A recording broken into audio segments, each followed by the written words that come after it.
Hey folks, today I wanted to do a reading / currently reading video for you.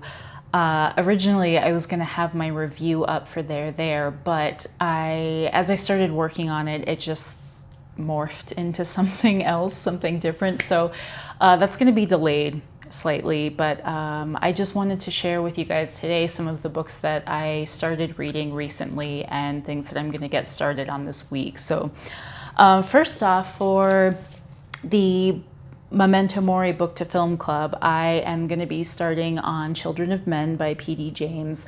This is the movie cover version that my library had, but I'm really excited to get into this. I know Adam's going to have his video up on Thursday talking about it, and then I'll probably cover it in my wrap-up for this month, but really, really excited to read this book and watch the movie. It sounds like it has a really fascinating premise, which I'll leave to Adam to talk to you guys all about, but yeah, I'm gonna get started on that this week. The next book I have is The Stranger by Albert Camus. I'm gonna be buddy reading this with Celia. We decided to reread this as a buddy read because I kind of touched on it a little bit in another video, but for me, I just felt like the first time I read it, there were some ideas and some concepts that were just a little beyond my grasp. And so I was really wanting to reread this to see if some things would just kind of click into place a little bit better. And I feel like buddy reading will be a really good way to just kind of talk about some ideas, just get that interaction with another reader that I didn't get the first time. So we'll be starting this on Wednesday, and I will also cover that in my wrap-up. Another book that I recently acquired and started reading is A Single Man by Christoper Isherwood. This takes place in the 1960s and follows a man named George who has recently suffered the loss of his young partner, and follows him over a 24-hour period, looking at how his life is functioning after this very, very sudden loss, and kind of is looking at his grief process and his quality of existence after something like this. So really, really liking this, and I'm really loving the character of George. So I'll fill you guys in on that one as well. Another book that I recently acquired, very recently, was Any Man by Amber Tamblyn. This is a multi-perspective story written about men who were victims of a serial female rapist. So I started reading this last night and got about 40 pages into it and was pleasantly surprised by the things that I read. I had no idea that it was written in this kind of unconventional style that integrates illustration and poetic verse, and there's, you know, some pages that just have like one or two sentences written on them. So it's really kind of a fascinating style. And what I'm finding, I'm gonna put this down for a second, but what I'm finding is that I have this prejudice toward reading books that are written by celebrities, and celebrities especially that don't have the best track record in terms of roles that they've taken on. So Amber Tamblyn, even though I love Joan of Arcadia, I wouldn't have really considered her a serious actress. You know, if Maggie Smith were to write a book, I would absolutely read it. Or Colin Firth, you know, just people of that caliber who I consider to be just these master craftsmen in terms of their art. So that's one of the reasons I didn't want to read Kristen Ritter's book, where, you know, despite all of the great feedback it was getting, part of me just said no, because I didn't consider her, I guess, a serious actress. And so I thought that if there was some doubt about ability in that area, that I don't know how well it would carry over to a literary career.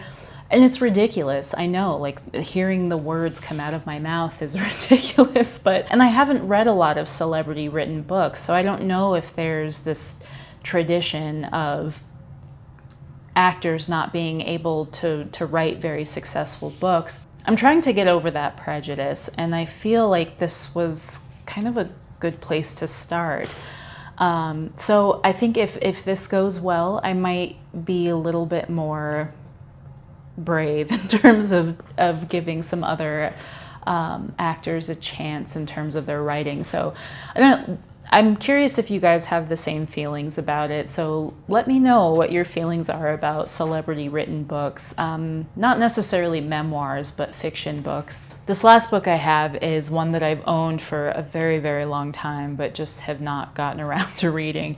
And that is Lincoln in the Bardo by George Saunders. This, of course, was the Man Booker selection last year and made the rounds on BookTube like crazy.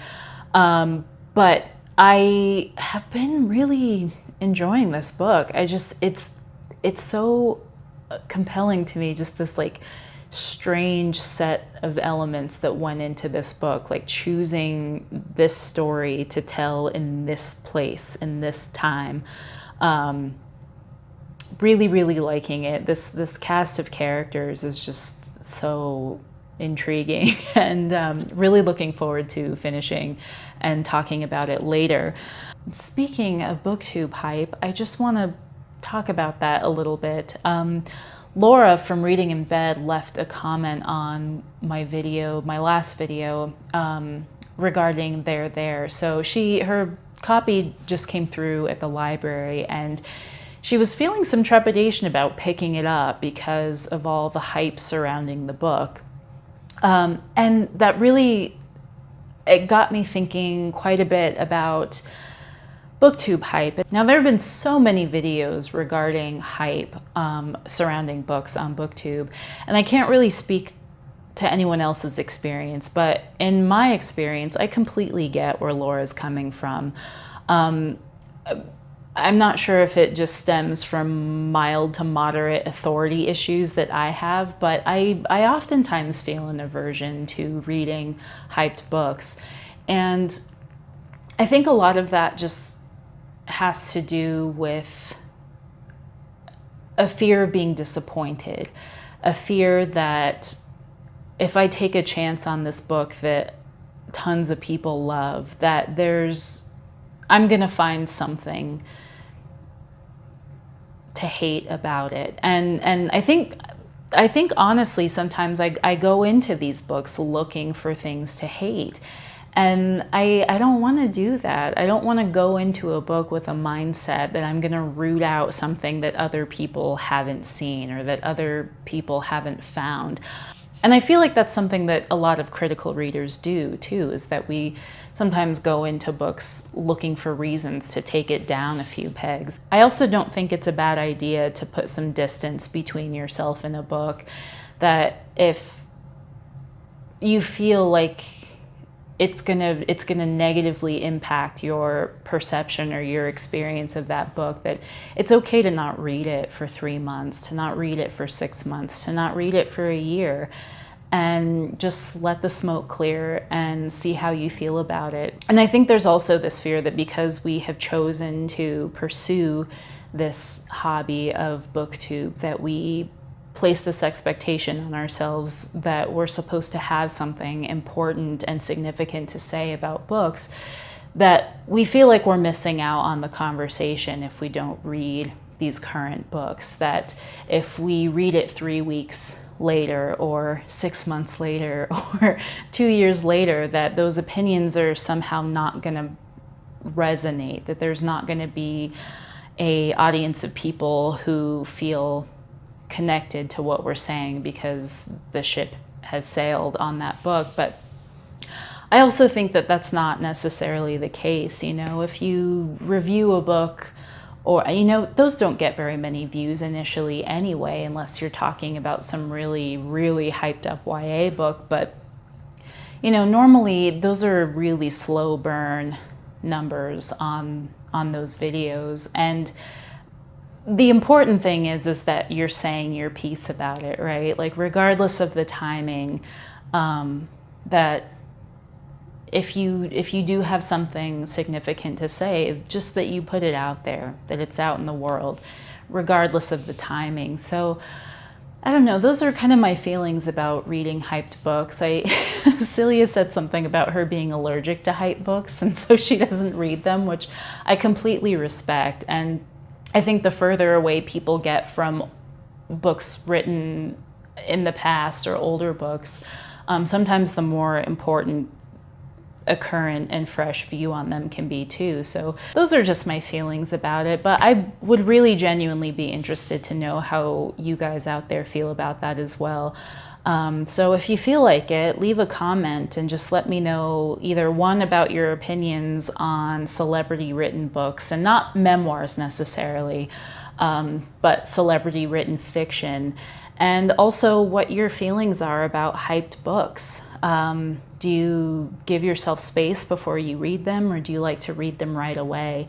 I would be very interested to know. So I hope you guys are having a really good weekend. If you're watching this on a Monday or a Tuesday, I hope that you have had a really good start to your week, and I will see you guys very, very soon. Thanks for watching. Bye.